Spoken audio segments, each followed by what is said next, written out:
गई मुबीना टाउन थाने की हुदूद में दुकान पर डकैती, मुल्जिमान 2 लाख से ज्यादा नकदी, मोबाइल फोन्स और दीगर अशिया लूटकर फरार हो गए। इस हवाले से मजीद तफसीलात बताएंगे हमारे नुमाइंदे नदीम अहमद हमारे साथ मौजूद हैं। जी नदीम। जी हाँ, ये मुबीना टाउन थाने की हुदूद में मौसमियात के करीब वाक़े एक मशहूर मारूफ मिठाई की दुकान के ऊपर डाकुओं की जाने से डकैती की वारदात की सीसीटीवी फुटेज देखी जा सकती है कि किस तरह से मुल्जिमान आज़ावरा तौर के ऊपर दुकान में दाखिल होते हैं और बासानी तौर के ऊपर नकदी और मुल्जिमान जो है मोबाइल फोन छीन कर बासानी फरार हो जाते हैं। फुटेज के अंदर मुल्जिमान के चेहरे भी देखे जा सकते हैं, ताहम फुटेज मंजर आम पर आ जाने के बावजूद ताहाल पुलिस मुल्जिमान की गिरफ्तारी में नाकाम दिखाई देती है। जी बहुत शुक्रिया नदीम अहमद अपडेट करने।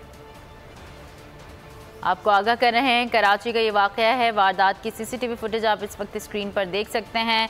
पुलिस लुटेरों के सामने बेबस है। मुबीना टाउन थाने की हुदूद में दुकान पर डकैती की ये वारदात हुई। मुल्जिमान 2 लाख से ज़ायद की नकदी, मोबाइल फोन्स और दीगर अशिया लूट कर फरार हो गए। वारदात की सीसीटीवी फुटेज इस वक्त आप देख सकते हैं स्क्रीन पर।